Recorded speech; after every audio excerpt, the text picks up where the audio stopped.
안녕하세요. 이 시간에는 지난 시간에 이어서 리눅스의 기본 명령어를 한번 살펴보도록 할 거예요.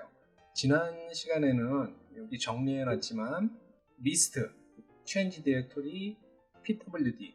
그래서 ls는 현재 디렉토리에 혹은 어떤 경로에 있는 디렉토리의 파일이나 디렉토리의 리스트를 보여주는 거였죠. l은 자세한 정보를 보여주는 거였었고, A는 숨겨진 파일이나 디렉토리까지 보여주는 거였어요.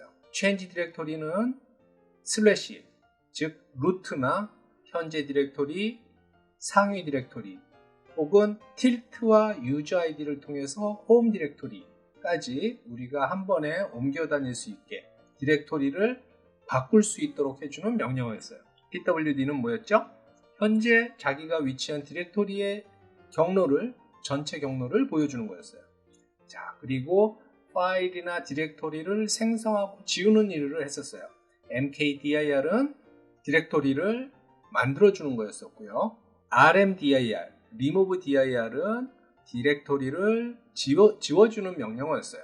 그리고 디렉토리를 단순히 만들어주고 지워줄 때는 mkdir이나 rmdir 가지고 가능했지만 디렉토리의 하위 디렉토리, 어떤 특정 디렉토리의 하위 디렉토리를 만들려고 할 경우에는 -p가 필요했었고, 하위 디렉토리, 지우려고 하는 디렉토리 안에 어떤 내용이 담겨져 있을 때는 remove dir 가지고는 지워줄 수가 없었어요. 그때는 어떻게 해줬냐? remove r이라고 해줬어요. rm-r이라는 명령어를 가지고 하위 디렉토리가 존재하는 경우에 지워주는 명령어로 사용했어요. 그런데 rm은 뭐였죠? 파일을 지워줄 때 하는 명령어였어요. 그래서 remove는 파일을 지워줄 때 사용하는 명령어로서 사용을 했었고, 자, 그리고 move는 뭐였어요? 말 그대로 디렉토리나 파일을 어디론가 옮겨주는 거였었죠. 그런데 한 가지 역할이 더 있어요. 결국에는 같은 얘기지만 이름을 바꿔줄 때도 move를 썼어요. mv를. 자, 그리고 copy, cp 명령어를 이용해서 파일이나 디렉토리를 카피하기도 했고요. 그 다음에 파일을 생성하는 방법으로서 vi 에디터를 통해서 만들어줄 수도 있지만 그냥 빈 문서를 만들어줄 때는 어떤 명령이 편리하다? 터치 명령어로 만들어줄 수 있다 라고 얘기를 했었죠. 그리고 클리어는 터미널을 깨끗이 비워주는 역할을 해주는 명령어다 했던 거였어요. 자, 이거 말고도 교재들을 보면 많은 옵션들과 많은 명령어들이 소개되어 있어요. 하지만 이런 정도는 기본적으로 알아두면 우리가 좋겠다 하는 거였었고, 자, 오늘 하기로 했었던 거는 뭐였었죠? 문서 보기였어요. 문서 보기를 먼저 한번 해보도록 할게요. 문서 보기는 우리가 만들어진 내용이 많이 들어있는 문서가 없으니까 어떻게 해줄 거냐면요, ls 해서 루트를 한번 볼게요. ls 루트를 보려면 슬래시를 쳐주면 되겠죠? 슬래시에서 루트를 봤어요. 이 안에 보면 etc라고 하는 etc라고 하는 디렉토리가 있어요. 여러 가지 문서들이 있을 텐데 ls etc라고 치고 내용을 루트 밑에 etc라고 치면 뭐 굉장히 많죠. 디렉토리나 폴더 같은 게 굉장히 많죠. 자, 우리는 그냥 파일을 보고 싶은 거니까 이를테면 가장 기본적인 파일을 내용을 보는 명령어로서 cat이 있어요. cat라고 쳐서, 그래서 여기에 나와 있는 호스트를 한번 쳐볼까요? 여기 호스트라고 하얀색이니까 파일이겠죠? host, 호스트. 자, 그리고 엔터 키를 쳐볼게요.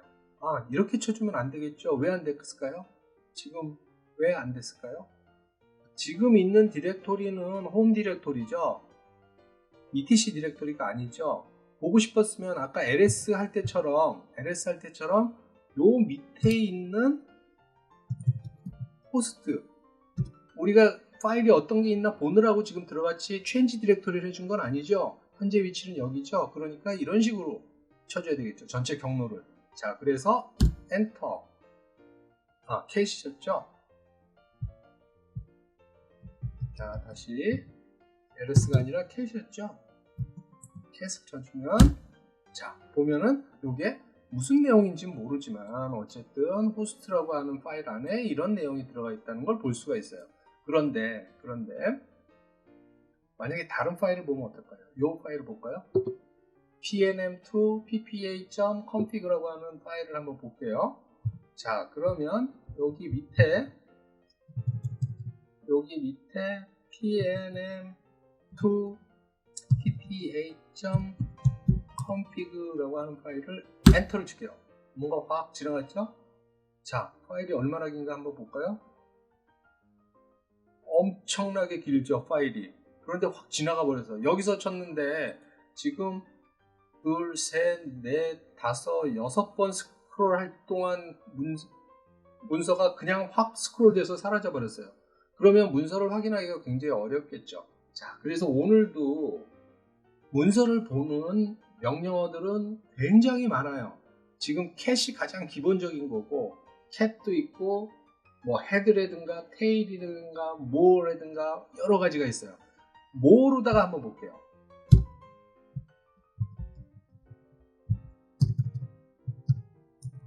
모어로다 한번 볼게요. 엔터. 지금 뭐라고 나와 있어요? 모어로다 하니까 밑에 16%, 지금 봤다는 게 16%인 것 같아요. 스크롤에서 올라와 볼까요? 여기서 쳤는데 딱 한 페이지가 나왔어요. 그러면 아까처럼 캣처럼 휙 지나가지가 않으니까 보기는 좋겠죠. 스페이스나 엔터키를 치면 또 한 페이지를 보여줘요. 또 한 페이지를 보여주고, 여기서 빠져나가려면, 안 그러면 전 페이지를 보고 싶으면 어떻게 되냐? B를 누르면 돼요. B를 누르면 백이 돼요. 엔터를 누르거나 스페이스를 누르면 한 페이지가 올라오고, B를 누르면 한 페이지가 내려오고, 반대로 가고. 그만 보고 싶으면, 끝까지 안 갔는데도 그만 보고 싶으면 Q를 누르면 거기서 빠져나와요. 캣보다 훨씬 편하죠. 그런데 얘도 불편한 게 있어요. 한 줄씩 볼 수가 없었어요. 그래서 우리는 하나만 알아놓을 거예요. 뭐를 하나만 알아놓냐? 레스예요. 레스는 엔터를 쳐볼게요. 자, 똑같이 한 페이지가 나왔어요. 그런데 아까랑 다른 거는 엔터를 치면 자, 한 페이지씩이 아니라 어떻게 돼요? 한 줄씩 올라가고 있죠. 방향키도 마찬가지예요. 위 방향키, 아래 방향키를 이용해서 한 줄씩 볼 수가 있어요. 그러면은 아까 한 페이지씩 볼 때보다 조금 페이지별로 보려고 그러면 불편하지 않을까 싶은데, 페이지 업다운을 누르면 한 페이지씩 올라갔다 내려갔다 해요. 그러면 아까 모에다가 한 줄씩 올라갔다 내려갔다 할 수 있는 기능까지 포함된 거니까 훨씬 더 파워풀하게 사용할 수가 있겠죠. 거기다가 화살표 양력으로, 만약에 터미널 사이즈가 폭이 좁다면 오른쪽에 안 나와 있던 부분들까지 한꺼번에 볼 수가 있어서 매우 편하게 사용을 할 수가 있어요. 자, 그리고 맨 끝에 있는 콜론은 어디서 많이 보던 거 아닌가요? VI 에디터에서 많이 봤었죠. 여기가 명령어 줄이 되는 거죠. 그래서 내가 여기서 빠져나오려면 Q를 누르면 혹시 되지 않을까, 이런 생각할 수 있겠죠. 눌러볼까요? Q를 눌렀더니 빠져나왔어요. 자, 그래서 문서를 보는 명령어들은 아주 다양하고 많고 각자의 특징을 가지고 있어요. 각자 편한 면들이 다 가지고 있어요. 그런데 우리는 지금 접한 지 얼마 안 됐기 때문에 그렇게 다양한 것보다는 LESS라고 하는 명령어 하나만 기억을 해둘게요. 하나만 기억해두고, 여기서는 방향키, 페이지 업다운을 이용해서 한 줄씩 혹은 한 페이지씩 볼 수도 있고, 다 보게 되면 빠져나올 때는 Q라는 명령어를 콜론 뒤에 칩으로써 빠져나올 수 있다 하는 거죠. 자, 다음에는 파일의 압축에 대해서 좀 살펴보도록 할게요. 압축 파일은 여러모로 많이 사용이 되죠. 요즘 윈도우에서는 윈도우 자체적으로 압축 파일을 해제할 수도 있고 압축 파일을 만들어 줄 수도 있는 기능들이 포함이 되어 있지만, 보통 우리들이 여러 가지 프로그램들을 많이 사용하죠. 리눅스에도 좋은 압축 프로그램들이 많이 있어요. 보통 XG라든가 bzip2라든가 bzip이라든가 gzip이라든가, 그 다음에 우리가 윈도우에서도 많이 사용하던 zip, unzip들도 사용하고 있어요. 그 중에서도 가장 많이 사용하는 게 gzip이죠. 그리고 윈도우를 사용하던 윈도우 사용자들은 명령어 모드라기보다는 어떤 프로그램에 의해서 그래픽 유저 인터페이스를 통해서 사용하다 보니까 압축이면 그냥 압축으로만 표현을 했었어요. 근데 실제로 압축의 내용들을 잘 살펴보면 파일 하나를 압축할 때는 압축이지만 파일 여러 개를 압축할 때는 단순 압축이 아니라 뭐예요? 압축도 하지만 여러 개의 파일을 마치 하나의 파일인 것처럼 만들어주죠. 우리는 그 과정을 그냥 하나의 과정이라고만 생각했지만 실은 압축과 패키지 한 대 쌓아 묶는 작업, 두 작업이 동시에 이루어졌다고 볼 수가 있어요. 그래서 리눅스에서는 두 작업을 분리해서 명령어를 내리고 있어요. 패키징 작업하는 것과 압축 작업하는 게 별개의 작업이에요. 자, 그래서 보면 우리는 집중해서도 gzip을 사용할 거예요. gzip을 사용할 거고, 그 다음에 패키징은 타르예요. 타르라고 하는 패키징을 사용을 해요. 그래서 타르의 옵션에 보면 어떤 옵션이 있냐 하면 새로 묶을 때 컴프레스 하는 거죠.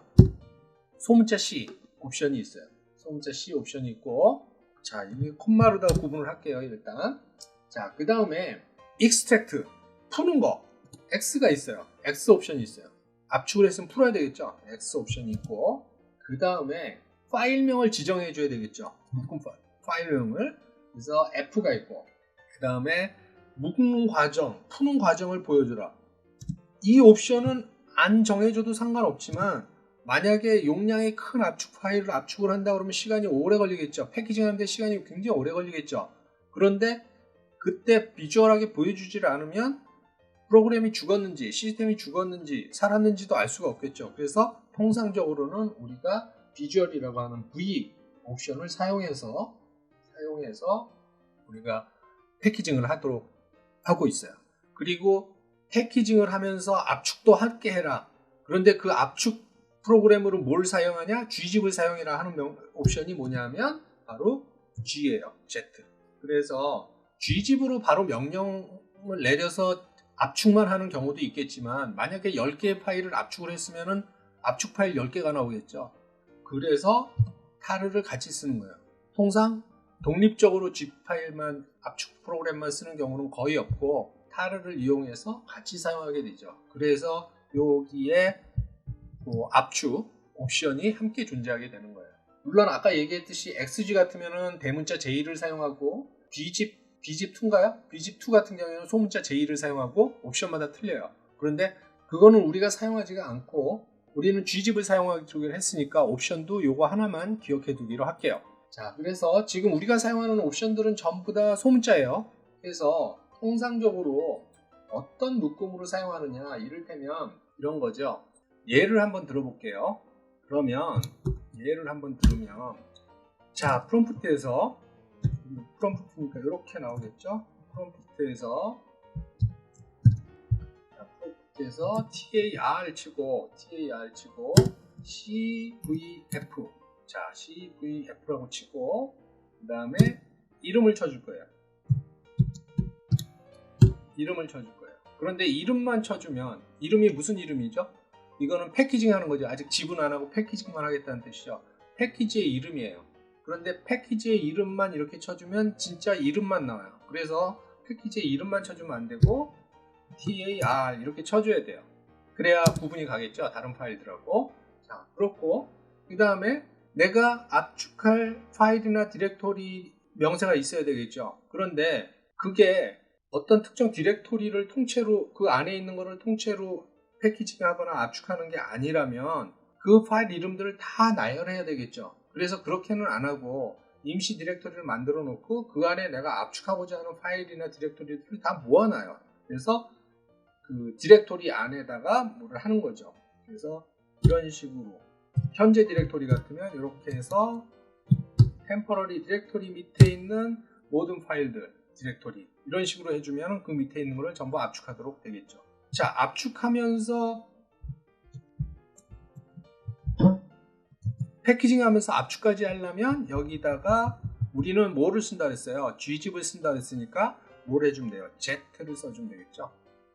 자, 컴프레스는 이렇게 할 수가 있어요. 그 다음에 풀어줄 때는 어떻게 하죠? 풀어줄 때는 똑같이 해주는데 앞에 컴프레스가 아니라 익스트랙트를 해주면 되겠죠.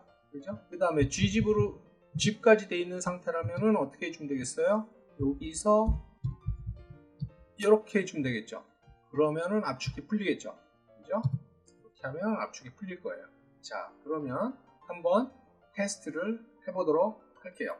자, 먼저 연습할 디렉토리나 폴더를 만들게요. 일단 압축을 할 때 템포러리에다가 다 모아놓는다 그랬죠. 그러니까 우리도 디렉토리 하나 만들게요. mk dir 해서 zip이라고 하는 디렉토리를 만들 거고, change 디렉토리 해서 zip으로 이동을 할게요. 자, 아무것도 없죠. 그러면 파일 한 두세 개 만들어 줄게요. 터치로 만들면 가장 쉽겠죠. 터치 뭐 그냥 A라는 거, B라는 거, C라는 거 확장제 없이 만들게요. 리스트 그죠? A, B, C 만들어졌죠? 그러면 상위로 올라가서 상위 디렉토리로 가서 자, 집 디렉토리가 잘 만들어져 있으니까 우리가 어떻게 하면 되냐면 프롬프트에서 tar 압축만 하는 건 별로 의미가 없으니까 압축하고 압축만 하는 게 아니라 묶음만 하는 게 아니라 압축하고 묶음 하는 것까지 다 한꺼번에 할게요. vfg 하고 이름을 뭐라 그럴까요? 테스트 집이라고 할까요? 집 이렇게 할까요? 이름을 쓰고 나서 어떻게 했어요? 압축을 할 거니까 tar 확장자, 또 압축까지 할 거니까 압축하고 그 패키징까지 할 거니까 tar.dg까지 한꺼번에 써주죠. 그런데 어디 거를 할 거예요? zip 디렉토리에 있는 걸 할 거죠. 현재 디렉토리 밑에 zip이라고 하는 디렉토리 밑에 있는 것을 할 거다 하는 얘기예요. 그래서 엔터를 쳐줄게요. 그러면 쭉 밑에 리스트가 나오죠. 저게 아까 얘기했던 V 옵션 때문에 나오는 거예요. 보여지는 거예요. 굉장히 많을 경우에는 쭉 리스트가 올라가는 게 보이겠죠. 그게 보이지 않고 계속 깜빡이고 있다면 진행 상태를 알아볼 수 없기 때문에 우리가 V 옵션을 쓰는 거예요. 자, 이렇게 만들어졌어요. 확인해 볼까요? 빨간색으로 test-zip.tar.gg라고 나와 있죠. 자, 우리가 한 가지 더 추가해서 안 게 뭐예요? 압축 파일인 경우에는 빨간색으로 표시되는구나. 어디서 우분투에서는. 자, 이거를 풀어줄 때는 어떻게 한다 그랬어요? 똑같은데 끝에 있는 게 extract로 변하면 된다 그랬죠. extract로 변하고 요거를 이런 식으로 해주면 될 텐데, 만약에 이렇게 해주면 어떻게 될까요? 압축을 여기다가 풀어주겠죠. 집에다가 그대로 풀어주겠죠. 그죠? 집에다가. 그러니까 특별한 의미가 없는 거예요. 그래서 우리가 집을 지워주고 나서 풀어줘 볼게요. 그러면 어떻게 됐어요? 디렉토리를 지우니까 remove dir 해주면 됐죠. 그런데 remove dir 하면 될까요? 안 되죠. 왜 안 돼요? zip 디렉토리 밑에 파일들이 있으니까. 그러면 어떻게 해준다고 했어요? remove를 사용한다 했죠. 그리고 옵션 R을 사용하고 이렇게 해서 현재 디렉토리 밑에 있는 zip, 물론 지금 현재 디렉토리니까 이거를 사용하지 않아도 상관은 없어요. 이렇게 zip이라고 해주면 돼요. 자, 그래서 엔터 키를 치고 확인을 해볼게요. 그러면은 zip 디렉토리가 파일과 함께 사라진 걸 알 수가 있죠. 여기에서 우리가 어떻게 해요? 압축을 풀어주면 되겠죠. 엔터. 그 다음에 ls로 확인을 해볼게요. 자, ls를 해보니까 zip 파일이 다시 생겼죠. 혹시 모르니까 zip 안에 들어가 볼까요? zip 안에 들어가 보면 A, B, C 파일이 다시 살아난 걸 확인할 수가 있죠. 그래서 우리가 압축이라고 하는 거는 묶음과 압축 두 가지 동작을 하는데, 리눅스에서는 두 가지 동작을 각각의 명령어로 정확히 구분을 하고 있어요. 그런데 익숙치가 않으니까 현재로서는 우리가 주로 사용하는 압축과 zip을 한꺼번에 하는, 통합해서 그냥 압축이라고 하는 거를 한꺼번에 해주자 하는 거죠. 그래서 여러분들이 gzip에 대한 옵션을 확인하는 게 아니라 tar의 옵션, 그것도 전부 다가 아니라 cx, fvg 요 5개의 옵션만 알아두고 여기 예제 나와 있는 것처럼 요것만 여러분들이 기억을 하고 있으면 그 중에서 하나만 기억하면 되겠죠. zip까지 하는 거, 그다음에 x 푸는 거, 그것도 뭐 앞에 것만 틀린 거니까 컴프레스, 익스트랙트 그것만 틀린 거니까 기억하고 있으면은 압축 관련 하는 거는 여러분들이 금방 할 수가 있을 거예요. 자, 그러면 문서 보는 거 하고 압축 푸는 것까지 우리가 했는데 여기까지만 하면 기본적인 거는 여러분들이 할 수가 있어요. 이제 앞으로도 뭐 여러 가지가 있지만 아주 기본이 되는 명령어들은 전부 했다고 보면 돼요. 간혹 기본 명령어 중에서 네트워크 관련 명령어를 치는 경우가 있는데 우리는 지금 백엔드 쪽의 어떤 서버의 환경에서 뭔가를 개발하는 거를 원하기 때문에 지금 리눅스를 공부를 하고 있는 거죠. 그러니까는 무슨 얘기냐면 네트워크 관리자가 되고 싶은 게 아니라 내가 어떤 앱이나 웹이나 백엔드 쪽에서 돌아가는 어떤 거를 개발하고 싶은데 기본적인 리눅스 환경, 서버 환경이 어떻게 돌아가는지는 알아야지 된다고 하는 것 때문에 우리가 리눅스를 공부를 하고 있는 거예요. 그래서 네트워크에 그렇게 뎁스 있는 스터디를 할 필요까지는 없을 것 같아요. 그래도 일단은 뭐 IP 주소 같은 거는 확인할 수가 있어야 되겠죠. 예를 들자면 윈도우 같은 경우에도 IP 컴피그 같은 걸 치면은 지금 자기의 기본적인 정보를 우리가 확인을 할 수가 있겠죠. 그래서 뭐 그런 정도는 명령어 하나인데 IP 컴피그가 아니라 리눅스에서는 IF 컴피그예요. IF 컴피그를 치는데 이거는 리눅스 그 네트워크 명령어까지 할 필요는 없다고 생각하면서도 이건 하는 이유가 뭐냐면 IF 컴피그가 중요해서가 아니라 이런 경우들이 생기기 때문이에요. 뭐냐면 자, 우리가 뭐 어떤 교재에서 이를테면 지금 IF 컴피그가 나왔어요. 그래서 IF 컴피그를 치려고 그래. 그러면은 IF 컴피그 이렇게 치면 뭐가 나와야 되겠죠. 그런데 엔터키를 치면 어떻게 돼요? IP 컴피그를 못 찾겠대요. 그죠? 이게 무슨 얘기예요? 이런 명령어가 지금 이 시스템에는 없다는 얘기야. 그렇죠? 그래서 여기 뭐라고 돼 있어요? 인스톨을 해주래. 뭐를? 넷툴을. 그러니까 네트워크 툴이 기본적으로 우분투 안에 깔려 있는 게 아니란 얘기죠. 그러니까 IF 컴피그라도 하려면 네트워크 툴을 깔으라는 얘기예요. 그리고 친절하게도 이렇게 다 써져 있어요. 그래서 앞서서 첫 시간에 우리가 얘기한 것처럼 우리는 지금 루트 권한이 아니라 사용자 권한 가지고 게스트로 들어와서 사용한다고 그랬어요.